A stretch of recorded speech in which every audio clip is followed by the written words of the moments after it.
How's it going, everyone? It is me, the Lone Vault Wanderer, here with another video on the Dion DiMucci vs Zenimax media lawsuit. If you haven't seen my previous video on this topic, I'll link it in the description below, but there I summarize at a much more top-line level this complaint, which essentially involves Dion DiMucci suing Zenimax for the use of his song The Wanderer in live-action ads for Fallout 4. And in this video, I want to go through the entire full case docket that was uploaded by Polygon on Scribbr.com. If you want to check that out, the link is in the description below. But in this video, I've highlighted the most important bits that I believe, anyways, to be the most important in this full case docket, and we're just going to be reading it from top to bottom and seeing what we think. I'll provide some running commentary as we go along, and towards the end, we're going to be talking about some of the remedies that Dion DiMucci actually wants, because contrary to what I believed when I made my first video on this topic, Dion does not just want general damages of $1 million. He actually wants the ads to be pulled from the internet entirely. So we're going to be talking about what would be required at law for that to be granted by a court. Essentially, it's called an injunction, and we'll talk about that later. Also, as well, what's interesting to note here is that this lawsuit does not involve the use of the song in the game itself. I know that The Wanderer is on Diamond City Radio. You can hear it in the Pip-Boy and all of that. But he is solely focused in this lawsuit on the use of the song in the commercials, the Fallout 4 Wanderer commercials for the game itself that ran before launch and I believe somewhat after launch as well. That's what he's concerned about, and you'll see why when we get to the latter part of this document. But essentially, he's concerned about how if you search for the song The Wanderer, you might see some of those Fallout 4 ads pop up, and he doesn't want people to make that connection anyway. So let's read this full case docket. It was lodged in the United States District Court, Northern District of California, of course by his lawyer, but the plaintiff is Dion DiMucci against Zenimax Media, the defendant. So we're going to scroll through this in real time and just talk about it. So the first 3 paragraphs don't really need to concern yourself with. They concern the jurisdiction of the court, whether the court in California actually has the jurisdiction to hear this case or not. Here we get into the more interesting stuff. So paragraph 4. Plaintiff is singer and songwriter who has performed under the name Dion and sometimes as part of the group Dion and the Belmonts. This action involves his recording of The Wanderer. Moving on. At all times, herein below mentioned, Universal Music Enterprises, a division of UMG Recordings Incorporated, UMG, is the owner of the common law copyright in Dion's recording of The Wanderer. Alright.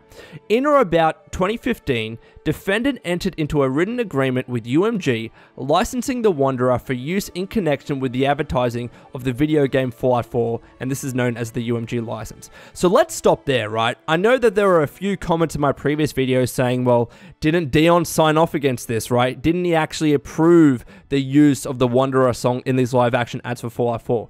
That's not really how it works, right? Dion did create the song itself. You know, he recorded it, that's his voice, etc. But the actual copyright is owned by UMG Recordings, and UMG will essentially bargain on behalf of Dion with companies like Zenimax that want to use the song in commercials and other forms of media, okay? So it was not Dion that was involved in the negotiations, it was UMG Recordings. However, in those contracts, those collective bargaining contracts, there are exceptions. There are slight conditions that need to be met in order for essentially Dion to be happy with the result. And we'll talk about some of those conditions below. It's section 28 in particular, but let's continue here.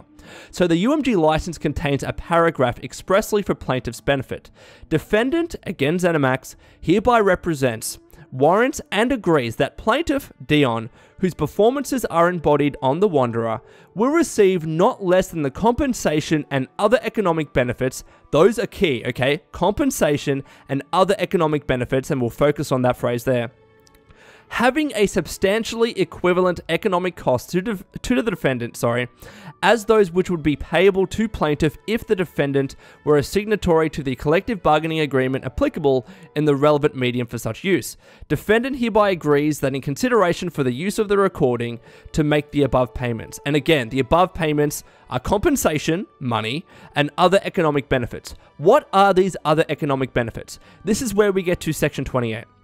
So, The primary economic benefits owing to plaintiff are contained in Commercials Contract Section 28. Section 28 affords recording artists the right to separately bargain with the advertiser and prohibit the use of a recording in commercials unless his or her terms are met first. And this specifically is Section 28, okay? Defendant Zenimax agrees that no part of any phonograph record, tape, or other audio recording, essentially a song, or of any other production of plaintiff made under the jurisdiction of AFTRA shall be used in commercials without separately bargaining with plaintiff and reaching an agreement regarding such use prior to any utilization of such soundtrack under this contract. So the way this reads essentially is that Zenimax has to separately bargain with Dion first before they're allowed to use the song in commercials, okay? Whether that actually happened or not is not really covered here, and we can't really cover it until Zenimax posts their response to this, okay? When they respond to this lawsuit, okay? Because that's going to be a matter of fact determined by the court. But strictly according to the term of this clause, it says that Zenimax must separately bargain with Dion before they can use the song in commercials, in advertisements, in any other form of media or promotion, right? That's what this reads as. And what happens if Zenimax doesn't do that? We'll get to the next part of Section 28. There are essentially two options here, okay? If defendant fails to separately negotiate as provided above, plaintiff shall be entitled to damages, and they go on to say what kind of damages they are. Or, second option, however, plaintiff may, in lieu of accepting such damages, elect to bring an individual legal action in a court of appropriate jurisdiction to enjoin such use and recover such damages as the court may fix in such action. Okay, so essentially Dion is arguing here that yes, Zenimax failed to separately negotiate with me as required, and they used the song in these advertisements for Fallout 4, right? I have two options at this stage. If I'm Dion, I can sue for this amount of damages, which is, it's really convoluted, don't need to worry about that. But what Dion is doing instead is, in lieu of accepting these damages, he's just bringing a lawsuit against Zenimax, and then essentially the court's going to decide what are the best forms of remedies, and we'll get to that, okay? Now here, they quickly describe what Section 28 actually affords the artist, or Dion, and I'll just read it here. Section 28 affords the artist the right to control the use of his performance to the same extent as a copyright or trademark owner licensing his intellectual property. The artist can, through his bargaining and consent rights, as in giving consent for the song to be used, price and control when and how his performance is exploited in advertisements presented to the public. Now, exploited is a really harsh legal term. Just refer to it as used, okay? Used in advertisements, okay? Now, this is where we get to the goodwill. If you remember in my past video, Dion's complaint was that the use of this song in attachment to Fallout 4 as a game that involves killing, etc., damaged his goodwill as an artist. So what is goodwill, okay? The goodwill attached to a recording artist's performance is his asset, not that of the record company, or anyone else. The artist has a vital interest in A, controlling how and even if his persona, and hence his goodwill, is associated with any particular product or service, and B, profiting from the commercial exploitation of his persona, those economic benefits which the commercials contract protects. Defendant promised to afford plaintiff under the UMG license, okay? And pursuant to that UMG license, defendant produced, commencing on or about October 18, 2015, exhibited on television and the internet commercial advertisements for Fallout 4 embodying plaintiff's The Wanderer or the commercials. Again, these are the kinds of live action ads you saw for Fallout 4, with the Wanderer walking around, killing rad roaches, killing super mutants. Actually, I don't know if he killed a super mutant. I think he was just firing. He definitely killed a damn rad roach in those commercials, okay? And in the background, you could hear the Wanderer song, all right? Now, let's say, let's go to here, and this is where essentially, I say Dion, but it's Dion's lawyer, is describing how Zenimax failed to separately bargain with him. And what happened as a result of that. The damage that actually occurred. The injuries that occurred, if you will.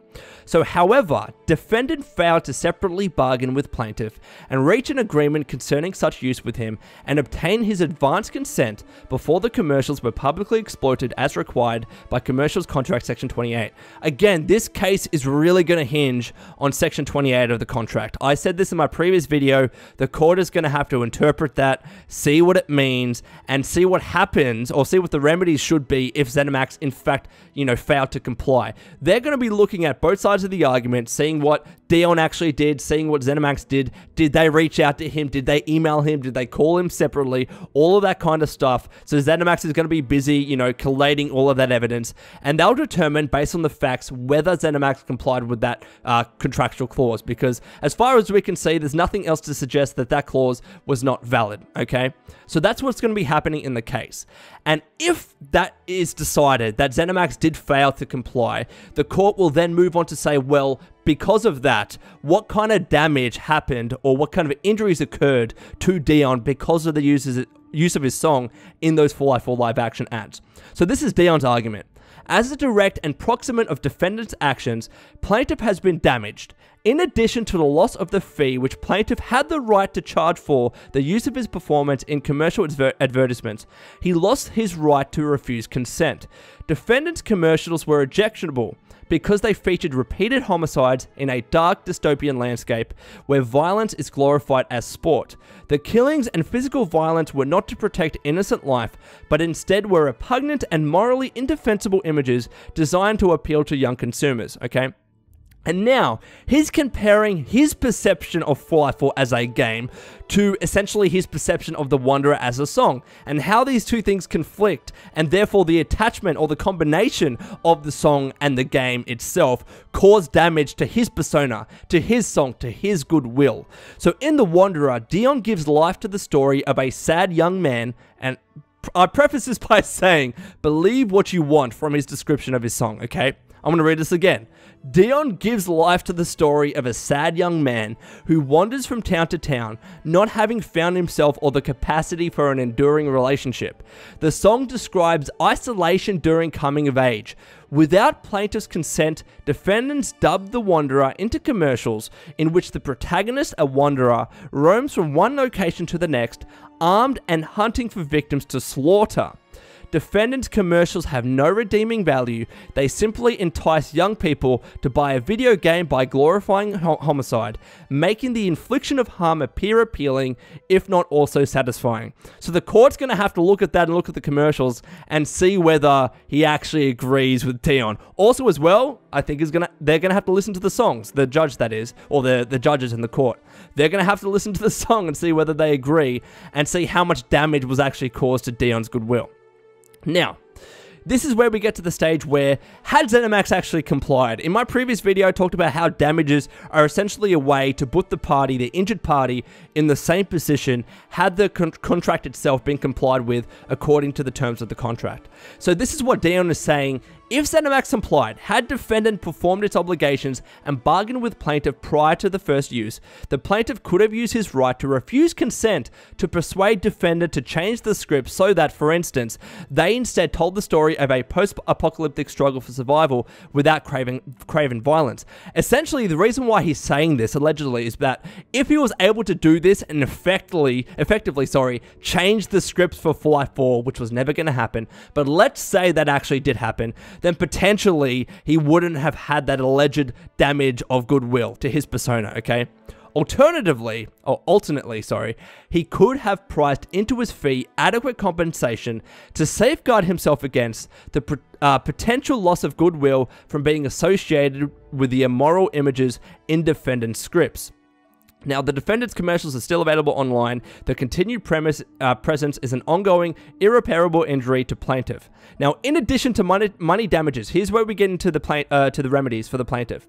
In addition to money damages, for a defendant's continuing breach of the commercials contract, plaintiff seeks an injunction requiring defendant to serve takedown notices on YouTube and other online services hosting copies of defendant's commercials, which are identifiable by manual keyword searches on public search engines or through reasonable online digital scanning, all at defendant's effort and expense. And here they summarize these remedies. So again, general damages for $1 million or in excess of $1 million.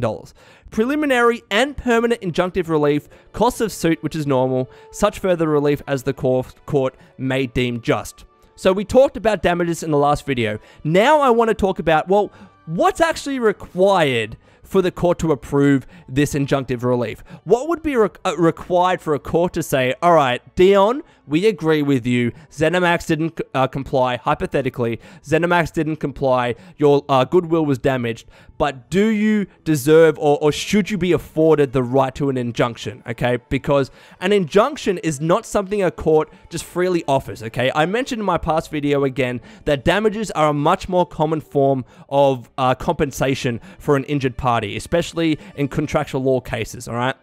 An injunctive relief is something slightly different. It's an equitable form of remedy that a court can offer at its discretion. It's also offered by different statutes, and I'll link those in the description below, specifically pertaining to the courts of California, because these things differ on a state-by-state basis in the US. They differ vastly on an international basis. I mean, contract law is vastly different in Australia to contract law in the United States, okay? And I'm more acquainted with laws in Australia. That's where I am. That's where I practice I don't practice as a lawyer, but I'm admitted as a lawyer in Australia, okay? So it's different. So what I've done is actually searched Californian law to see what would be required for a court to say, you know what, Dion does deserve an injunction here. And I'll post those links in the description below of all of my research, of all the specific provisions that apply to both preliminary and final injunctions. But we're going to be talking about this specific paragraph on the screen right now, and I'll pop that up. And this was posted by KinseyLaw.com. They really nicely describe all of the elements and essentially combined what's required for both a preliminary and a permanent injunction. So essentially, the first requirement here for an injunction to be granted by a court is an inadequate remedy at law, meaning that compensation will be insufficient. So that requirement means that a court must determine and be of the opinion that general damages, no matter how much general damages the court offers to Dion, because for instance, the goodwill damage was so intense that damages on its own or on their own would not be enough to fully compensate Dion and to put all the wrongs to right. That would have to be of the opinion that an injunction is necessary to make things all right in the world, and that money isn't enough for Dion. So that would be the first and probably the key factor that a court would look at, all right? The second is a serious risk of irreparable harm absent injunctive relief. Essentially here, if the ads were left online, as Dion was talking about on YouTube and on other video providers, if those ads were left online, how much harm would be caused to Dion? And that's going to come down to a serious construction of whether the court actually believes the advertisements themselves damage Dion's persona and his goodwill. That's going to be a key factor there. Third, a likelihood that the plaintiff will prevail on the merits of the underlying controversy.